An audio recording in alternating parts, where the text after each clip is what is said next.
superstitious writings on the wall.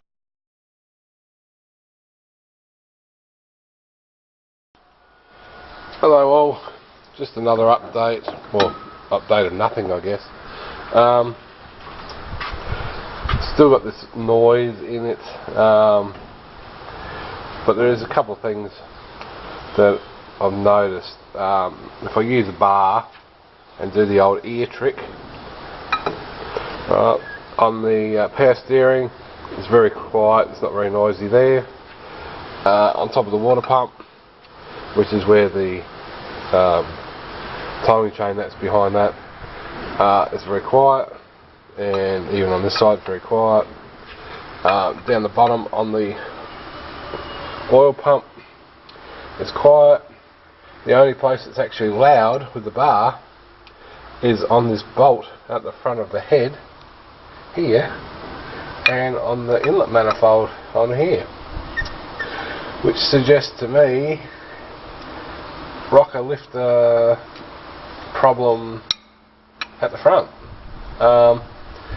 People may disagree, I don't know, but I'm certainly not going to pull the whole front off when it's really a basic setup on these things.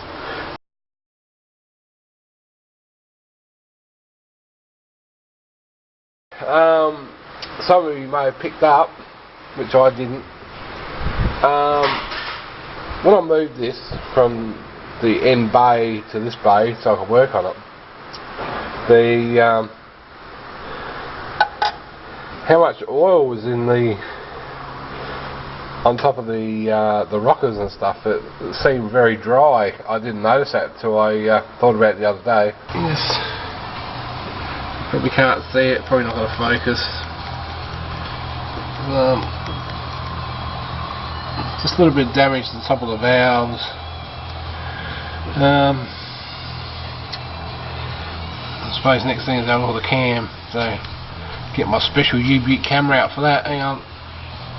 There seemed to be a lack of oil on the top end, and even in the valley when I had the intake manifold off, there didn't seem to be much oil, and I had the thing running for must be a good 7 minutes, so I would have thought there would have been a bit more oil pushed around there by then. So I took one of the old lifters that I took out and replaced and pulled it apart, and there was actually a lot of blackish sludge in the bottom of the lifter, and it was fairly thick, so I'm just wondering if the lifters are full of sludge and they're not actually, they're more acting like solid lifters more so than hydraulic lifters. So what I've done is I've ran some of this oil flush stuff through the car. You can see that? Well, I guess so. Put that through the car, and then I've gone through a thinner grade 15W40 mineral oil, hoping that if it is a problem with thick sludgy oil stuck in the bottom of the lifters, I can't see why though, because the oil's been changed every time I drive it virtually, so it doesn't even get wouldn't even get 50-60 miles out of an oil change. But it has been sitting around for 3.5 years this time, and I know it has had oil up here, because when I replaced the rockers last time I did run it without the rocker cover on, and of course it's got a lot of oil everywhere. So I know it does have oil. It's not a problem with the, like getting oil to the lifters. I don't know that much. Anyway, I'm just bambling on now. But anyway, that's about all I can say at the moment until I actually change the diff in this thing and take it for a decent drive. I'll just have to persist with it, I guess. Yeah, this is the diff I'm going to stick in my HQ. It's a 10 bolt Salisbury. I suppose it's very similar to the 12 bolt Chev. but it's a 10 bolt.